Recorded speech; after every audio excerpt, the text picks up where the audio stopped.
Modestement, je suis l'enseignant Mpounou Bokali Cyril. Je suis attaché à plusieurs établissements. En l'occurrence, aujourd'hui, nous sortons donc d'une conférence portant donc sur les contrats extractifs en Afrique.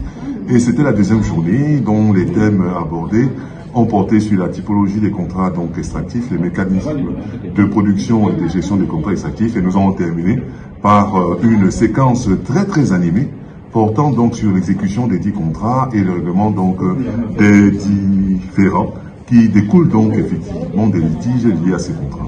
J'interviens dans le cadre donc de la suite et la sortie de ce panel. Alors, je suis très ravi que vous m'adressiez cette question parce que ça pose effectivement 3 autres questions que nous pourrons dire secondaires. Étant donné que diplomatie économique, ensuite, l'utilisation que nous pouvons faire des matières premières dans cette cadre de diplomatie économique. Et enfin, car participera donc à pays africains. Chaque dirigeant ou chaque élite ou bien chaque ensemble donc des personnes qui dirigent ces États ont à cœur d'assurer le bien-être de leur population. Et s'appuie donc sur ce que la nature ou ce sont capables donc effectivement de faire de la nature. Ça peut donc se traduire par cet élan de nationalisme. Défendre donc mon territoire, défendre ma population, défendre mon État. Ce qui, en Afrique, a été porté à exacerbation et que nous désignons sous le terme d'égoïsme national. Donc vous avez une conception de l'Afrique, nous faisons tous partie d'un continent, mais chacun a en soi la jalousie dans le sens où je suis quand même ressortissant d'un territoire et je veux que ce territoire puisse donc émerger ou puisse donc prospérer. Et souvent au détriment donc de mes voisins. Il est vrai que nous puissions constater également la présence de communautés économiques régionales qui sont des regroupements, donc effectivement sur une base de proximité donc frontalière, que nous avons hérité de l'organisation qui était consacrée en 1963 à Addis Abeba, à l'OUA, et qui a été donc effectivement renouvelée à l'UA en 2001.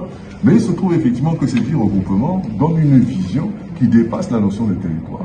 Et que ces 10 donc, CER, associés les unes les autres, participent donc au développement tout entier du continent. Pour répondre à votre question, effectivement, ce qui nous a gênés, c'est un défi, c'est pas encore ça, c'est que penser d'abord à soi, avant de penser donc effectivement à autrui et de penser à quelque chose qui est plus grand que lui. Voilà donc ce qui était à déplorer. Mais par la ZELICAF, les pays africains ont compris qu'il était important effectivement de développer d'abord des liens entre eux, basés non pas simplement sur l'évocation d'un passé révolu, selon lequel nous sommes originaires du même terre. C'est une évidence, nous vivons tous dans le même espace. Mais il était important effectivement de nous inscrire dans la réalité.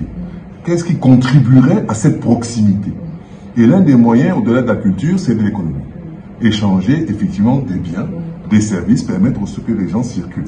D'où la notion de ZELICAF. Et nous espérons que la ZELICAF, c'est un premier pas, parce que si nous nous inspirons effectivement de la doctrine, en termes d'intégration, ce n'est que la première étape. Alors, très bien. Nous pouvons donc effectivement nous inspirer du Hubert Ballassa, économiste hongrois, qui, dans une démarche en 5 étapes, nous donne les clés pour réussir une union politique, ce qui est à souhaiter pour le continent. Nous, en Afrique, nous avons fait le premier pas, qui est donc la ZELICAF, la zone de libre-échange. Deuxième étape, c'est l'union douanière. La troisième, c'est le marché commun. La quatrième, c'est l'union économique et monétaire, pour terminer enfin vers l'union politique. Et à chaque degré, donc, vous avez un certain nombre d'actions à poser. Dans le cas de la ZELICAF, on a abaissé les tarifs douaniers. Dans le cas donc de l'union douanière, ça veut dire que nous constituons effectivement, tout en conservant nos frontières, l'adoption d'un tarif que nous pratiquons pour nous-mêmes et pour l'extérieur.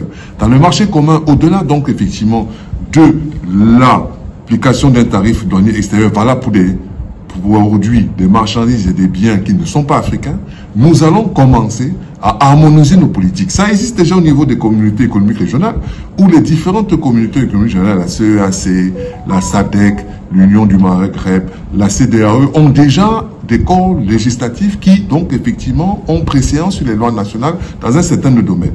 Dans le marché commun, c'est surtout limité dans un certain nombre de secteurs qui visent à promouvoir la libre circulation des biens, des marchandises, des services, des personnes et des capitaux.